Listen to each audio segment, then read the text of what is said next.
Commander Jake Martinez stood on the bridge of the UES Defiance, staring at the massive screens that showed empty space around Earth. The morning had started like any other Tuesday, with routine patrol reports and supply requests. Now, everything had changed. The alien ships had appeared without warning, materializing out of nowhere like ghosts becoming solid. There were 12 of them, each one larger than Earth's biggest battleship. They hung in space above the planet, silent and waiting. Jake had seen pictures of alien vessels in the military files, but seeing them in person made his stomach twist. These were not the sleek, beautiful ships from science fiction movies. These were war machines, covered in scars and patches from countless battles. "Sir, we're getting a transmission," called out Lieutenant Tony Chun from the communications station. His voice was steady, but Jake could see the tension in his shoulders. Everyone on the bridge was trying to look calm, but they all knew this was the moment humanity had been preparing for since the first radio telescope pointed at the stars. "Put it through," Jake ordered.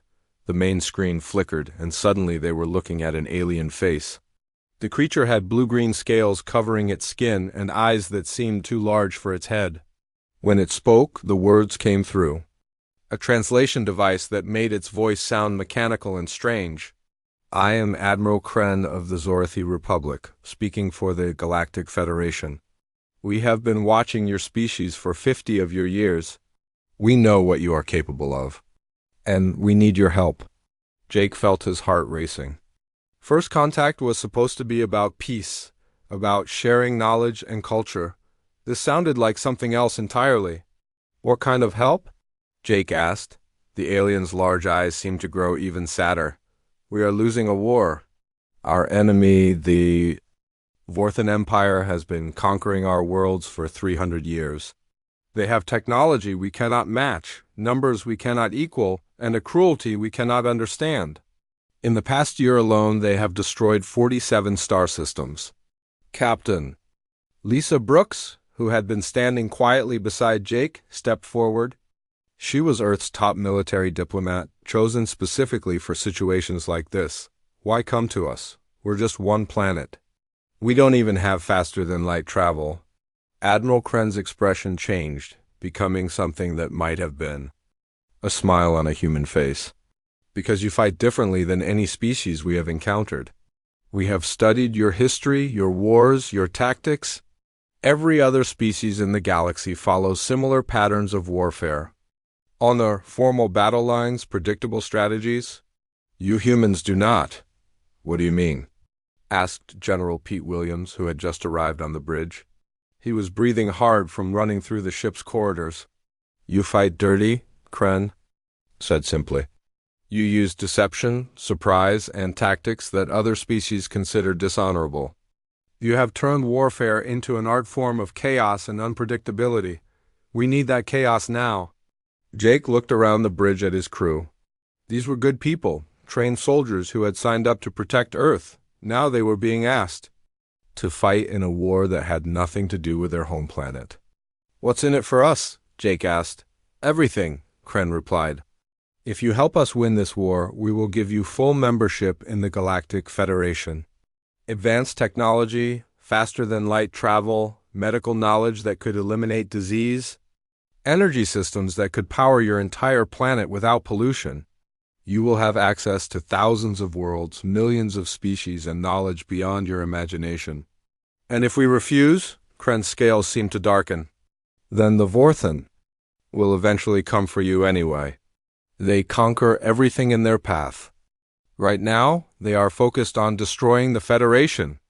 But once we are gone, they will expand in all directions.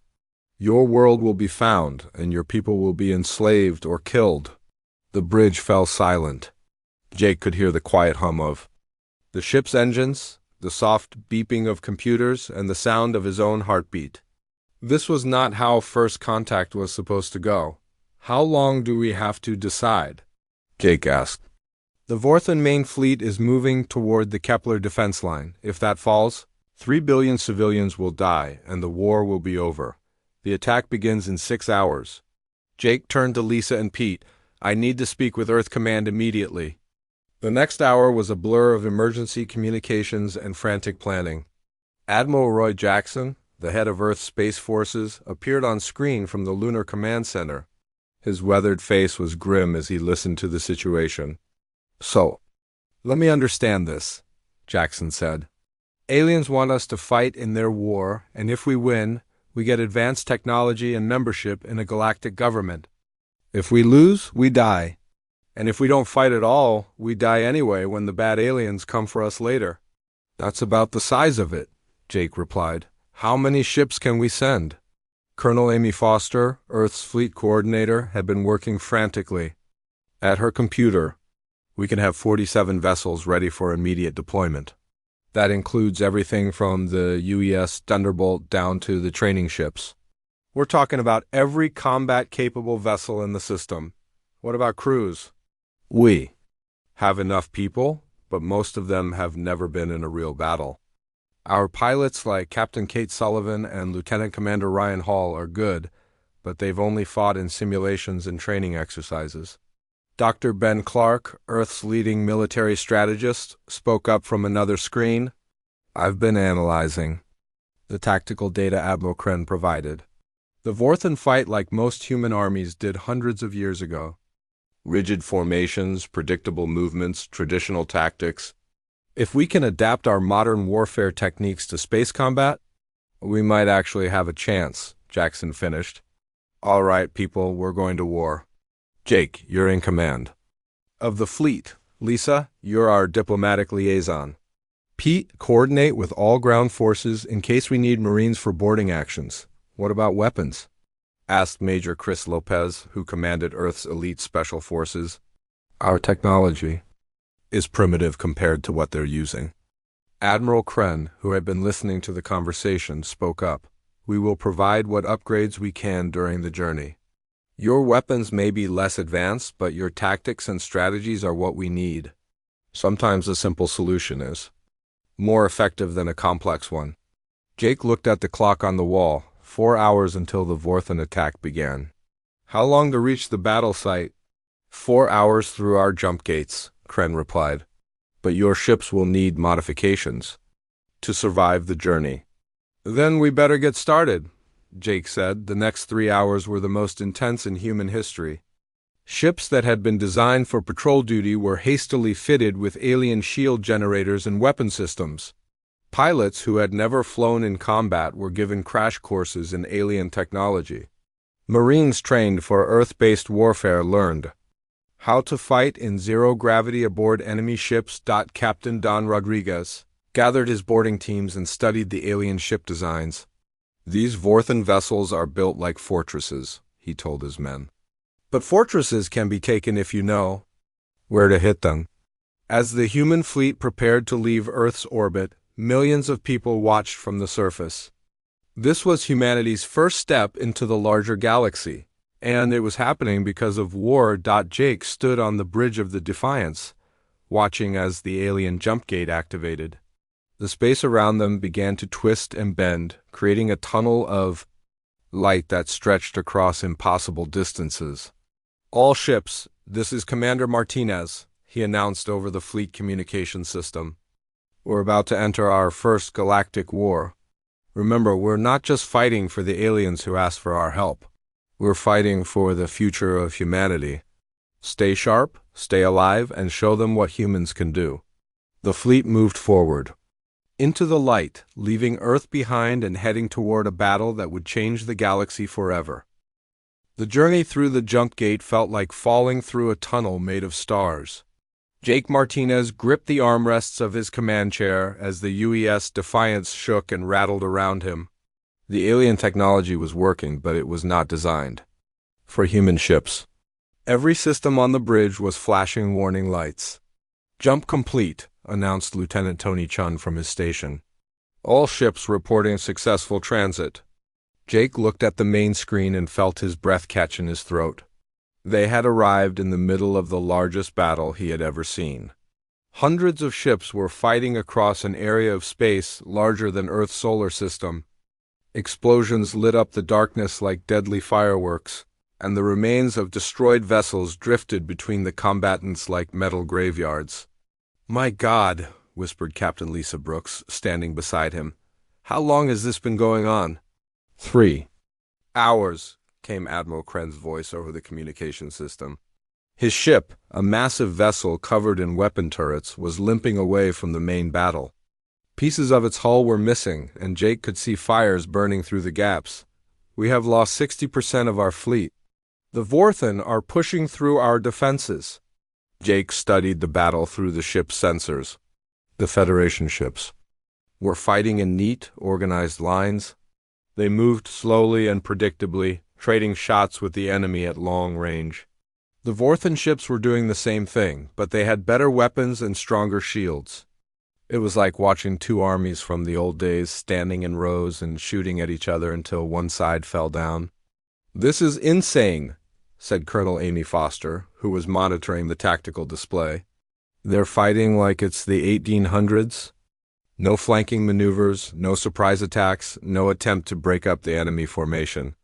"That's how galactic warfare has always been conducted," Admiral Kren explained. "Honor demands that we meet our enemies in fair combat.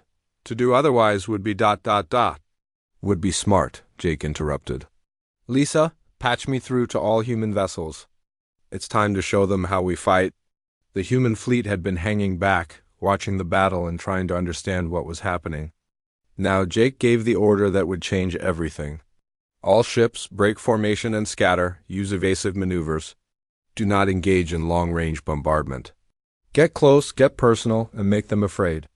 The 47 human ships immediately spread out in all directions. To the aliens watching, it looked like chaos. To the humans, it was the beginning of a real fight. Captain Ryan Hall commanded a destroyer called the UES Tornado. He had been watching the Vorthen ships and noticed something important. "They're not expecting us to move fast," he reported to Jake. "Their weapons are designed for slow-moving targets." "Then don't be slow," Jake replied. "All ships maximum speed. Use the asteroids and debris as cover. Make them work for every shot." The human ships accelerated to speeds that made the alien vessels look like they were standing still. They weaved between the wreckage of destroyed ships, using the debris as shields and hiding places. The Vorthen, who had been systematically destroying the Federation fleet, suddenly found themselves facing enemies they could not hit. Lieutenant Commander Julie Barnes was in charge of the UES, Phantom's computer systems. She had been studying the alien technology during the journey, and now she put her knowledge to work. "Commander Martinez," she called over the radio, "I'm detecting a central command network linking all the Vorthen ships, if I can hack into it. Do it," Jake ordered. Julie's fingers flew over her keyboard as she attacked the Vorthen computer systems. The aliens had never faced cyber warfare before. Their networks were powerful but completely unprotected. Within minutes she had access to their communication channels. "I'm in," she reported. "I can see their tactical plans, their ship positions, everything, and I can send them false information." "Send them lies?" Jake said with a grin. "Tell them we have reinforcements coming. Tell them their own ships are malfunctioning. Make them paranoid." While Julie worked her electronic magic, Major Chris Lopez was preparing for a different kind of warfare. His Marines were studying the layout of Vorthen ships, planning boarding actions that would have shocked the galaxy. "The Vorthen don't expect anyone to board their ships during battle," Lopez explained to his men. "They think it's too dangerous and dishonorable." "That means they won't be ready for us." The first human boarding party launched from the Use Viper, a small ship that had managed to get close to a Vorthen cruiser. The Marines used cutting tools to break through the hull, entering the enemy ship through what humans would call a back door. The Vorthen crew, who had been focused on the battle outside, were completely surprised. "They fight like they're in a parade," reported Sergeant Gary Stone over the radio. "They line up in neat rows and wait for orders. We hit them from behind and they don't know what to do." Within 30 minutes, the human boarding party had captured the Vorthen ship. They turned its weapons on the rest of the Vorthen fleet, attacking from an angle the aliens had never expected. The psychological impact was immediate. The Vorthen had been winning the battle through superior technology and numbers. Now they were facing an enemy that refused to follow any rules they understood. "Sir," reported Vorthan Sub-Commander Klex to his fleet leader, "the humans are not fighting like any species we have encountered. They attack from multiple directions at once. They board our ships during battle. They seem to enjoy the chaos." Fleet Commander Thex studied the tactical display with growing concern. The human ships were moving through the battle like sharks, striking quickly and then disappearing before the Vorthan could respond. Worse, they were coordinating their attacks in ways that seemed impossible. How are they communicating? Thex demanded. "We are jamming all known frequencies." "Unknown, sir." "They appear to be using some form of quantum encryption that we cannot break." What the Vorthan did not know was that the humans were using a combination of technologies they had developed on Earth. Dr. Sam Mitchell, working from the UES Horizon, had modified their quantum communication systems to work with the alien technology. The result was a network that could not be intercepted or jammed. "All ships, this is Martinez," Jake announced over the secure channel. "Phase 2 begins now." Time to show them what real psychological warfare looks like. The human fleet began, broadcasting on all Vorthan frequencies. But instead of threats or demands for surrender, they transmitted something much more disturbing. They sent recordings of human history, focusing on the most brutal and effective military campaigns Earth had ever seen. The Vorthan listened in horror, as the humans described battles where entire armies were destroyed through deception and misdirection. They heard about sieges that lasted for years, about warriors who fought to the death rather than surrender, about tactics that seemed to come from the minds of madmen. "Attention Vorthan Empire," the broadcast began. "You are now facing humanity. We are the species that survived ice ages by eating our enemies. We are the species that invented nuclear weapons and pointed them at ourselves to see what would happen. We fight not for honor, but because we like fighting. We do not understand. Surrender because we have never needed to learn the word." The broadcasts were not entirely true, but they had the desired effect. Vorthan soldiers who had been trained in honorable combat began to hesitate when facing human forces. They had never encountered an enemy that seemed to view warfare as entertainment. Captain Kate Sullivan, leading a squadron of human fighters, noticed the change immediately. "They're flying scared," she reported. "When we attack, they break formation and run. They're not used to enemies that fight back creatively." Lieutenant Commander Emma Price, piloting the UES Falcon, had been experimenting with combat maneuvers. That would have been impossible for the larger alien ships.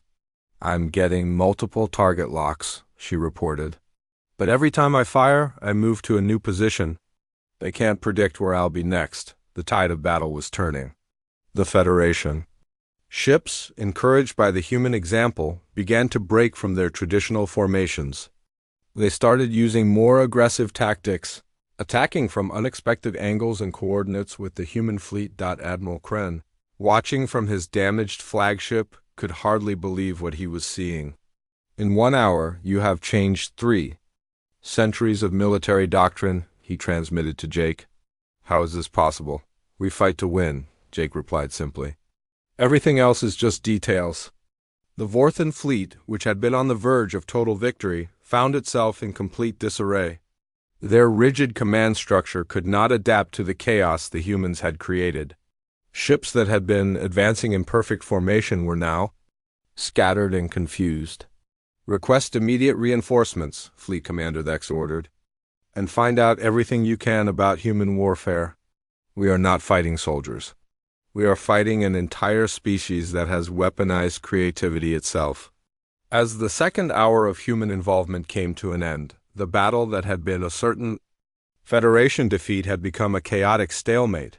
The Vorthans still had superior numbers and technology, but they no longer had the advantage of predictability. Jake looked at the tactical display and smiled.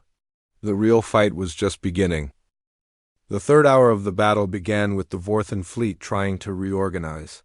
Fleet Commander Thex had pulled his ships back into defensive positions, hoping to regain control of the situation.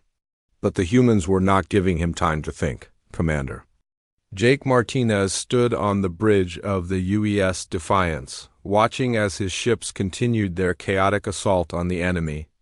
The Vorthen had stopped advancing, but they were far from defeated.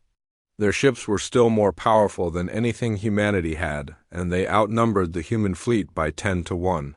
"Sir, we're getting reports from all sectors," called Lieutenant Tony Chun. "The Vorthen are adapting to our tactics. They're starting to expect our surprise attacks," Jake nodded. He had been expecting this.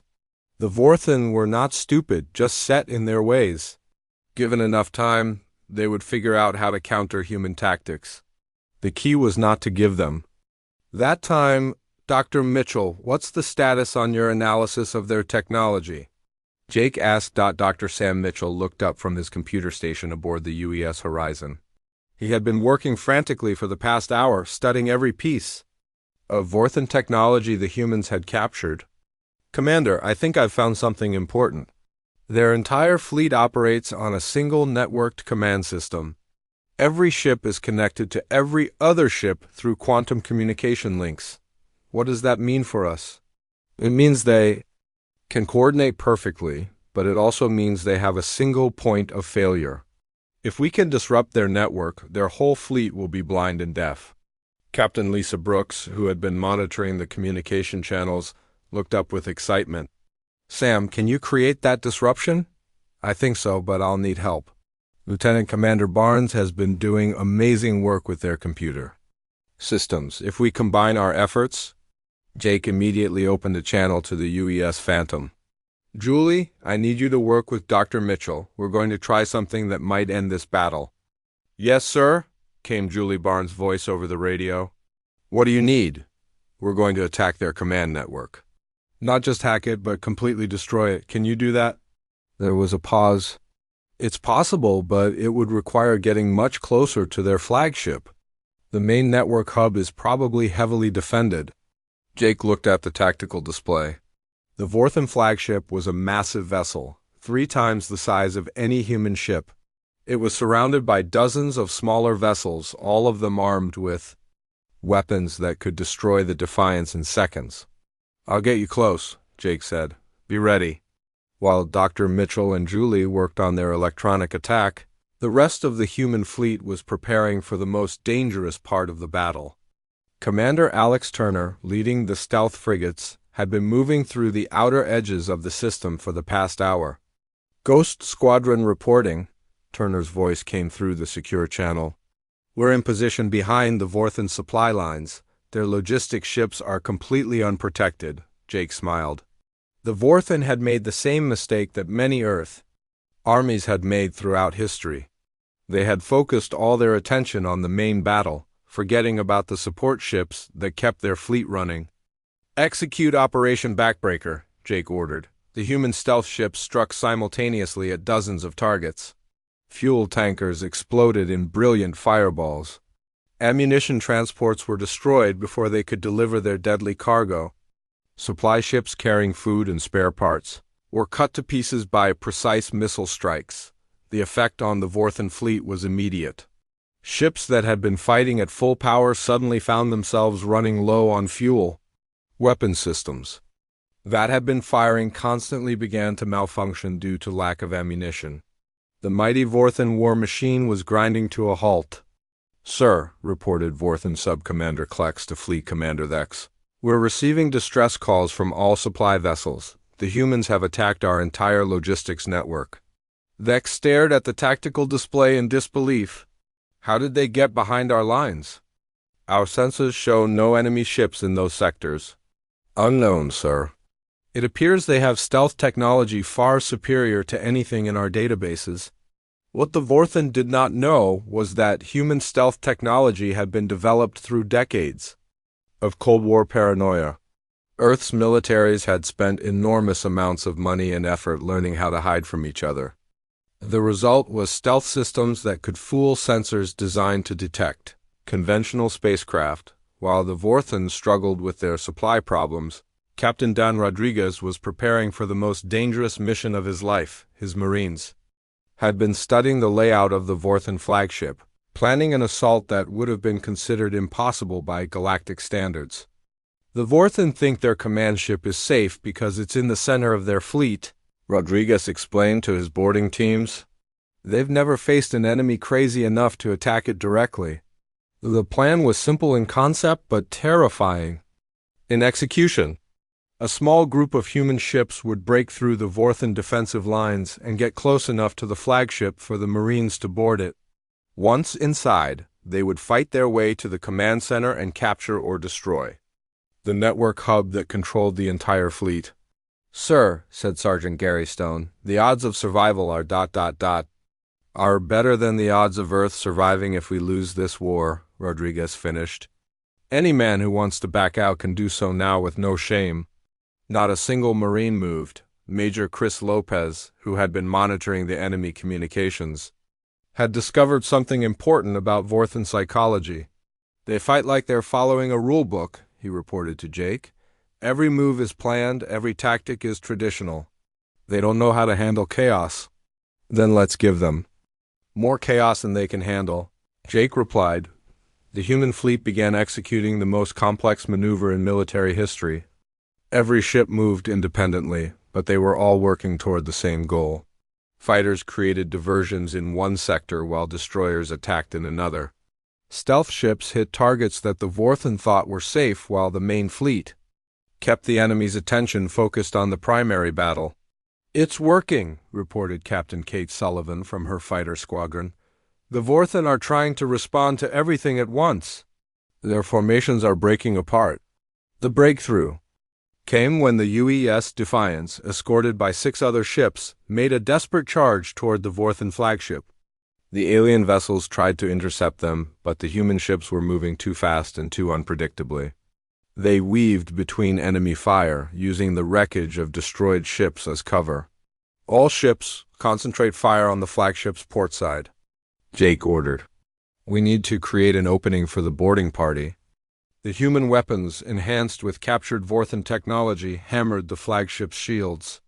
The alien vessel was powerful, but it had not been designed to withstand a concentrated assault from multiple directions at once. "Shields failing on target area," reported Lieutenant Commander Emma Price from the UES Falcon. "We've got a hole in their defenses." "Rodriguez, you're up," Jake announced. The Marine boarding ships, small and fast, shot through the gap in the flagship's shields. They attached themselves to the hull like metal parasites and began cutting through the armor. Within minutes, 200 human Marines were inside the most heavily defended ship in the Vorthen fleet. The fighting inside the flagship was unlike anything the galaxy had ever seen. The Vorthen crew, trained in traditional combat, found themselves facing enemies who used every dirty trick in the book. The humans moved through the ship's corridors like ghosts, using the ventilation systems and maintenance tunnels to attack from unexpected directions. "They're not following any standard boarding procedures," reported a Vorthen security officer. "They're using improvised weapons, setting traps, and coordinating their attacks through hand signals." Captain Rodriguez led his team toward the command center, fighting through corridor after corridor of confused alien defenders. The Vorthen had better weapons and armor, but they had no idea how to fight an enemy that refused to follow the rules. "Command center is 20 meters ahead," Rodriguez announced to his team. "Remember, we need to capture the network hub intact if possible." The final assault on the command center lasted only 5 minutes. The Vorthen officers, who had been expecting a formal military challenge, were completely unprepared for the chaos that followed. Human Marines burst through doors, dropped from ceiling panels, and emerged from behind equipment that no one had thought could hide a person. "Network hub secured," Rodriguez reported to Jake. "Dr. Mitchell, we're ready for your cyber attack." "Beginning electronic assault now," Dr. Mitchell announced. The combination of physical capture and cyber warfare was devastating.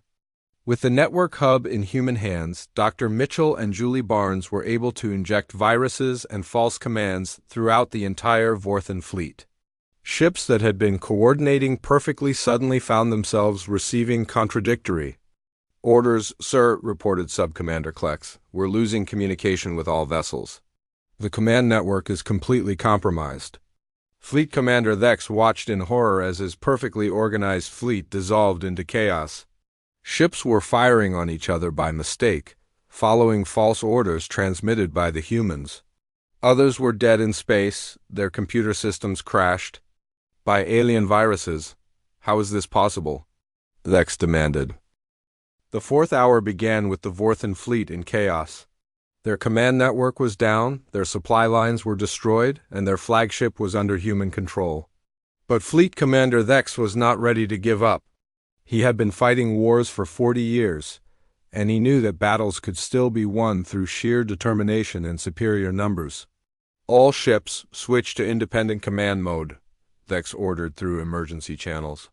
Ignore all network communications. Fight as individual units and focus fire on the human vessels. Commander Jake Martinez watched as the Vorthan ships began to reorganize themselves.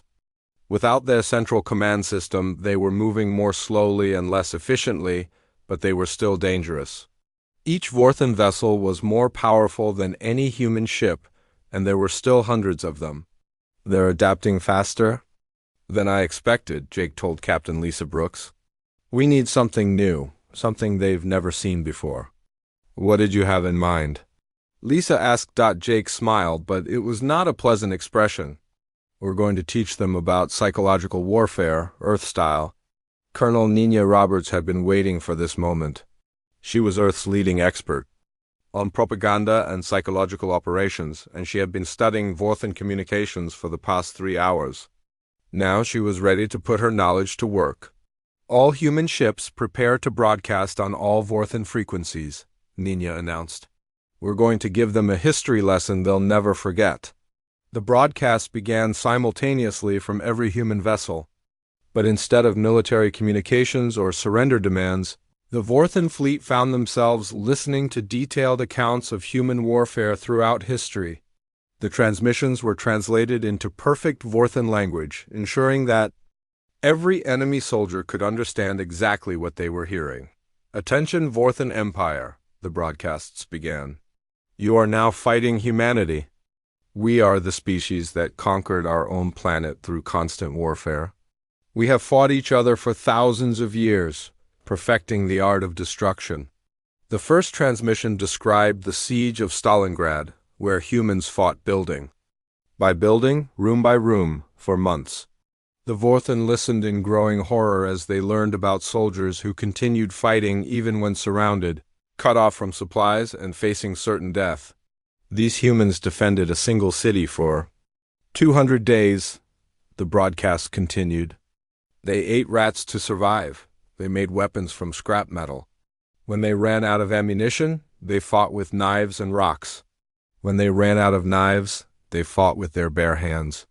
The second transmission focused on the D-Day landings, describing how humans had planned and executed the largest amphibious assault in their history. The Vorthan, who thought in terms of honor and formal battles, could not understand how any species could deliberately send thousands of soldiers to certain death just to establish a foothold on enemy territory. The humans knew that many would die, the broadcast explained. They planned for it. They accepted it. They loaded ships with soldiers who knew they might not survive the day, and those soldiers went anyway because the mission was more important than their individual lives. But the most disturbing transmission was about guerrilla warfare. The Vorthan learned about humans who had hidden in jungles and mountains for years, fighting enemies with superior technology and numbers.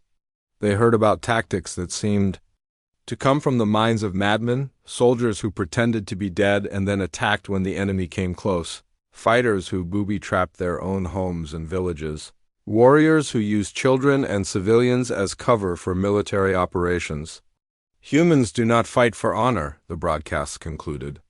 They fight to win. They will use any tactic, any strategy, any weapon that gives them an advantage. They do not understand the concept of fair play in warfare. To them, the only rule is that there are no rules.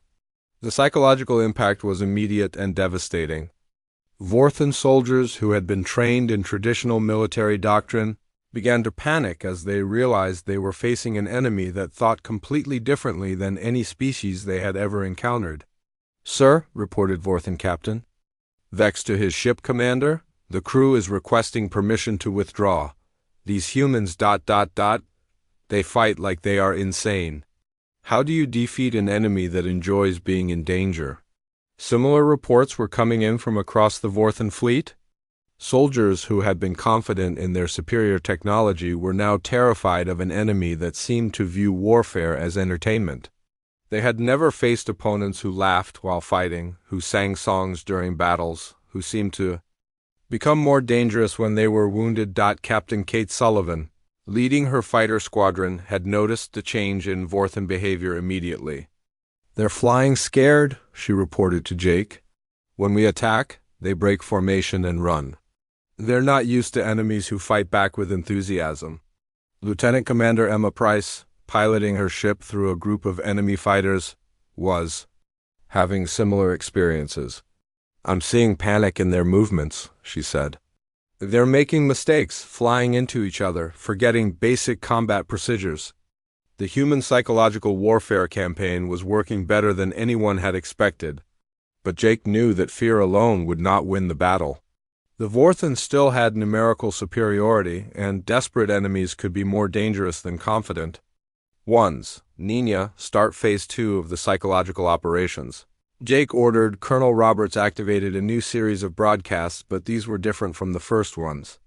Instead of describing human military history, they focused on human culture and psychology. The Vorthen fleet found themselves listening to explanations of why humans fought the way they did. Humans are predators, the broadcasts explained. On their homeworld, they were not the strongest or fastest creatures, but they were the smartest and most persistent. They hunted animals much larger than themselves by working together and never giving up. They learned to use tools, to set traps, to think several steps ahead of their prey. The transmissions describe human evolution, explaining how warfare had shaped the species for millions of years. The Vorthen learned that humans had developed larger brains specifically to outsmart their enemies, that they had evolved to work in groups while maintaining individual creativity that they had survived ice ages and natural disasters through adaptability and stubbornness. Humans do not see war as a necessary evil, the broadcast continued. They see it as a puzzle to be solved, a game to be won, a test of their abilities. They have turned the art of killing into science, entertainment, and philosophy. Some of their greatest thinkers have been military strategists. Some of their most respected leaders have been warriors. But the most disturbing part of the psychological campaign was when the humans began broadcasting personal messages from individual soldiers. Vorthen crews found themselves listening to human fighters talking casually about the battle, discussing tactics and strategies as if they were planning a sports event. This is Captain Gary Stone to any Vorthen ships listening, came one transmission. I want you to know that we're having a great time out here. Your ships are fun to fight. They're challenging but not impossible. We've been analyzing your tactics for the past few hours, and we think we've figured out how to beat you. Thanks for the practice.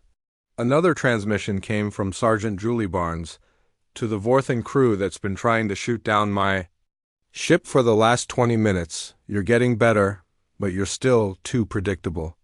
Try varying your attack patterns more. Also, your shield frequencies are easy to counter. You might want to work on that. The casual, almost friendly tone of these messages was more terrifying to the Vorthen than any threat or insult would have been. The humans were treating the life-or-death battle as if it were a training exercise, a learning experience, something to be enjoyed rather than endured. They're not taking us seriously, reported Vorthen Subcommander Klex to Fleet Commander. They're fighting us like we're entertainment. Vex studied the tactical displays with growing concern. The human psychological warfare was having effects he had never seen before. Ships that should have been fighting to the death were requesting permission to withdraw. Crews that had conquered dozens of worlds were becoming demoralized by an enemy that seemed to view them as amusing opponents rather than serious threats. "Sir," called his communications officer, "we're receiving another human broadcast. This one is different." The new transmission was from Commander Jake Martinez himself. His voice was calm and professional, but there was something in his tone that made it clear he was completely serious. Fleet Commander Thex, this is Commander Martinez of the Human Fleet. I want you to understand something important. Everything you've heard about human warfare is true. We have been fighting wars for our entire history. We have perfected the art of destruction through thousands of years of practice, but we have also learned something else. Jake paused, letting his words sink in before continuing. We have learned when to stop fighting. We know the difference between victory and massacre. We offer you one chance to surrender with honor. Your fleet is defeated, your command structure is destroyed, and your soldiers are demoralized. But they are still alive. If you continue this battle, that will change. The transmission ended, leaving the Vorthen. The fifth hour began with an unexpected development. 3 more Vorthen fleets appeared at the edge of the star system, their massive ships emerging from jump space like metal mountains. Fleet Commander Thex, who had been considering surrender just moments before, suddenly felt hope return to his hearts. Reinforcements have arrived, he announced to his scattered fleet. All ships, reform battle lines. We will crush these humans with overwhelming numbers. Commander Jake Martinez watched the new arrivals on his tactical display and felt his stomach drop. The 3 additional fleets contained over 600 ships, each one more powerful than anything humanity had ever built. Even with all their tactical advantages, the human fleet was now outnumbered by more than 20 to 1. Sir, called Lieutenant Tony Chun from his station, the new Vorthen fleets are moving into attack formation. They'll be in weapons range in 15 minutes. Jake looked around the bridge of the UES Defiance. His crew was tired from 4 hours of constant battle, but their faces showed determination rather than fear. These were the people who had volunteered to fight in an alien war for the future of their species. Lisa, patch me through to all human ships, Jake ordered. Captain Lisa Brooks activated the communication system, and Jake's voice reached every human vessel in the fleet.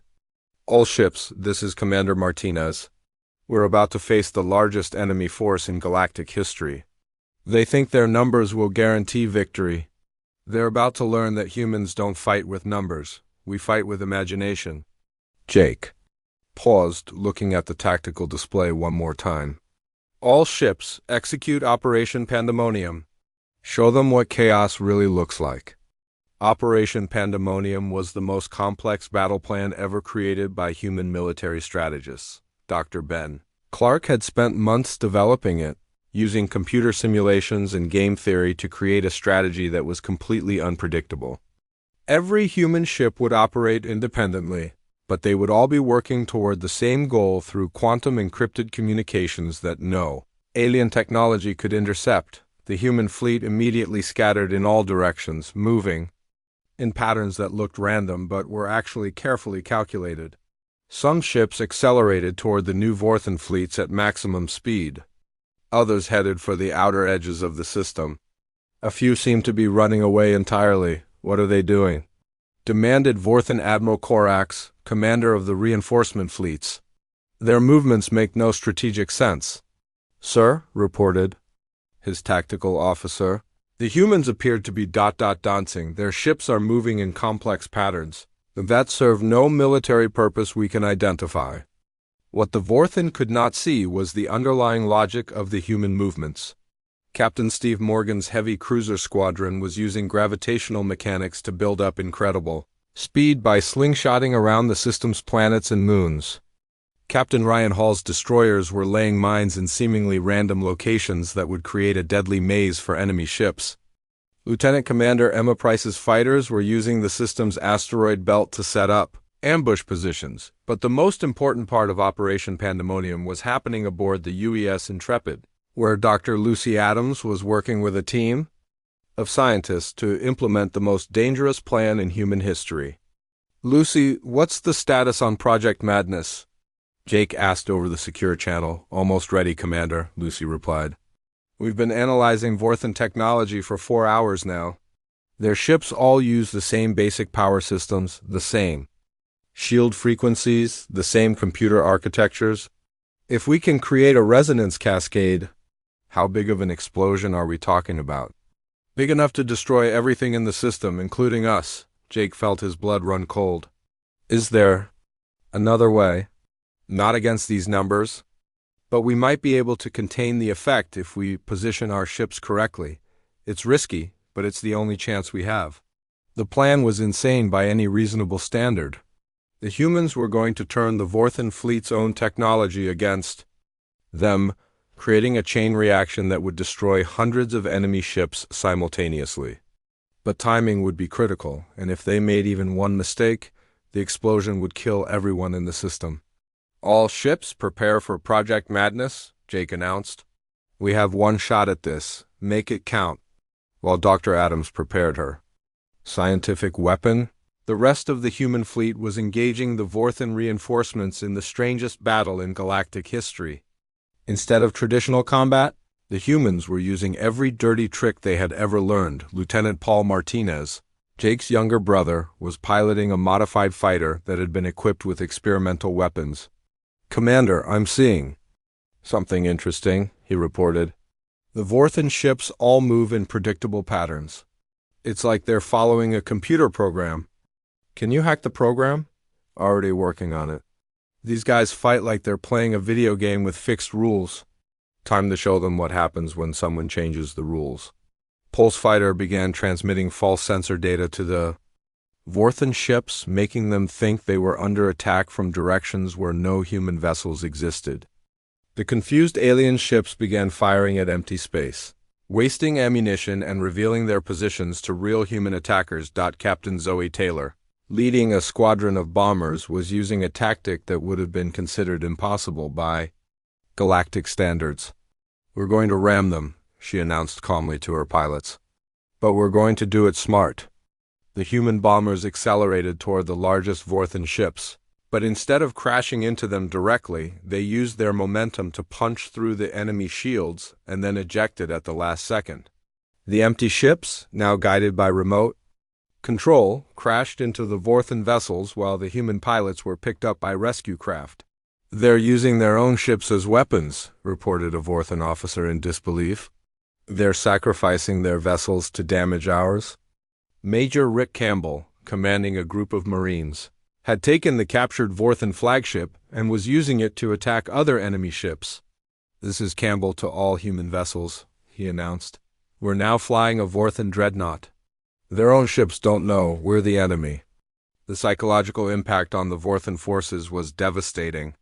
They were watching their own technology being turned against them by an enemy that seemed to view their most powerful weapons as toys to be played with, but the most effective part of the human strategy was happening on a level that the Vorthan could not even detect. Dr. Adams had finished her preparations, and Project Madness was ready to begin. "All ships move to safe positions," Jake ordered. "Lucy, you're cleared to begin the cascade." Dr. Adams activated a device that sent a specific frequency through space, targeting the power cores of every Vorthan ship in the system. The frequency was designed to create a resonance effect that would cause the alien power systems to overload and explode. The effect was not immediate. For several minutes, nothing seemed to happen. Then, one by one, Vorthan ships began to experience power failures. Their shields flickered and died. Their weapons stopped firing. Their engines went offline. "What's happening to our ships?" demanded Admiral Korax. "Unknown, sir. All vessels are reporting total system failures. It's like something is draining our power." The cascade effect spread through the Vorthan fleet like a virus. Ships that had been fighting at full power suddenly found themselves dead in space. The massive reinforcement fleets, which had seemed unstoppable just minutes before, were now floating helplessly.